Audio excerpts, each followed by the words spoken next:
Hi, இந்த வீடியோவில் நம்ம வந்து லிஸ்ட்டை பற்றி பார்க்க போகிறோம். இந்த லிஸ்ட்டுங்கிற டேட்டா டைப்பை பார்க்கறதுக்கு முன்னாடி நம்மளுக்கு தேவையான தெரிஞ்சுக்க வேண்டிய கான்செப்ட்ஸ் என்னென்னா மியூட்டபிலிட்டி அண்ட் இண்டெக்ஸிங். இப்போ லிஸ்ட்டோட இண்டெக்ஸிங் பற்றி நம்ம பார்க்க போகிறோம். ஸோ லிஸ்ட் வந்து ஜீரோ பேஸ்ட் இண்டெக்ஸை வந்து யூஸ் பண்ணுது. நம்ம லிஸ்ட், டப்பிள்ஸ், ஸ்ட்ரிங்ஸ் இது எல்லாமே வந்து ஜீரோ பேஸ்ட் இண்டெக்ஸ் தான் வந்து யூஸ் பண்ணுது. ஸோ ஜீரோ பேஸ்ட் இண்டெக்ஸ் தான் என்னென்னா இந்த லிஸ்ட் அது எல்லாமே வந்து கண்டிகுவஸ் மெமரி லொக்கேஷனில் ஸ்டோர் ஆகிருக்கும். அப்படின்னா என்னென்னா அடுத்தடுத்த மெமரி லொக்கேஷனில் வந்து ஸ்டோர் ஆகிருக்கும். இப்போ 3 டப்பா இருக்குன்னா இது ஃபஸ்ட்டு டப்பா, இது செகண்ட் டப்பா, இது தேர்ட் டப்பா. ஸோ இந்த லிஸ்ட்டோட ஃபஸ்ட் எலிமெண்ட் அதாவது இங்கே 1, ஸோ அது இந்த ஃபஸ்ட்டு டப்பாவில் ஸ்டோர் ஆகிருக்கும். லிஸ்ட்டோட செகண்ட் எலிமெண்ட் 2, அது இந்த செகண்ட் டப்பாவில் ஸ்டோர் ஆகிருக்கும். லிஸ்ட்டோட தேர்ட் எலிமெண்ட் வந்து 3, அது வந்து இந்த தேர்ட் டப்பாவில் ஸ்டோர் ஆகிருக்கும். இதை ஜீரோத் இண்டெக்ஸ்னு சொல்கிறோம், இதை ஃபர்ஸ்ட் இண்டெக்ஸ்னு சொல்கிறோம், இதை செகண்ட் இண்டெக்ஸ்னு சொல்கிறோம்.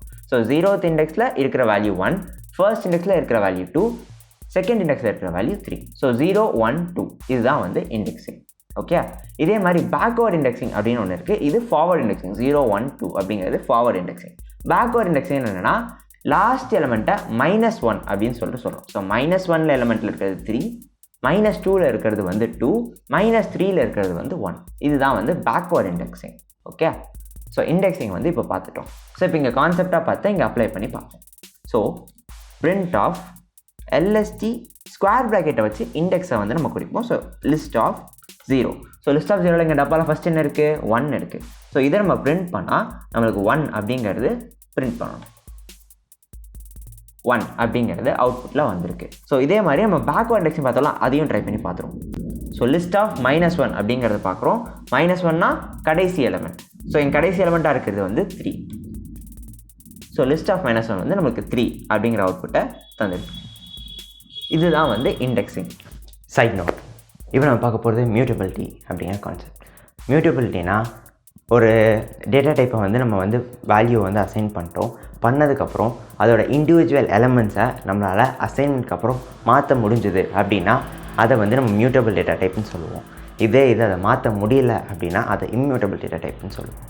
ஸோ இப்போ ஒரு லிஸ்ட் எடுத்துக்கலாம். இந்த லிஸ்ட்டுங்கிறது ஒரு கண்டினியூஸ் மெமரி லொக்கேஷனில் ஸ்டோர் ஆகும்னு பார்த்துக்கணும். அதாவது அடுத்த லொக்கேஷன் மெமரி லொக்கேஷன்ஸில் வந்து ஸ்டோர் ஆகும். ரைட்டா?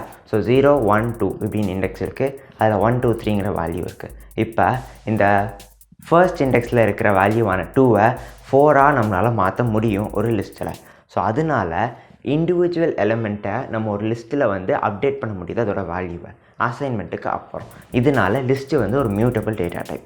இதே மாதிரி டிக்ஷனரி, செட் அந்த மாதிரி சில டேட்டா டைப்ஸ் பைத்தானில் இருக்குது. இது எல்லாமே வந்து மியூட்டபிள் டேட்டா டைப்ஸ். ஏன்னா அசைன்மெண்ட்டுக்கு அப்புறம் நம்மளால் அதோட வேல்யூவை மாற்ற முடியும். இது ஒரு டியூப்பிள் இருக்குது, இல்லை ஒரு ஸ்ட்ரிங் இருக்குது, இல்லை இன்டீஜர் இருக்குது. இந்த மாதிரி டேட்டா டைப்ஸில் நம்ம அசைன் பண்ணதுக்கப்புறம் ஃபர்ஸ்ட் எலிமெண்ட்டில் இருக்கிற வேல்யூவை மாற்று, இல்லை தேர்ட் எலிமெண்ட்டில் இருக்கிற வேல்யூவை மாற்று, இந்த மாதிரி எதுவும் பண்ண முடியாது. அசைன் பண்ணிட்டோன்னா அது அப்படியே தான் இருக்கும், அது வந்து மாற்ற முடியாது. வேறு வேல்யூவாக திருப்பி அசைன் பண்ணாமல் தவிர மற்ற எல்லாத்தையும் வச்சுட்டு ஒரு வேல்யூ மட்டும் அப்டேட் பண்ணுறது அது வந்து பாசிபிள் இல்லை.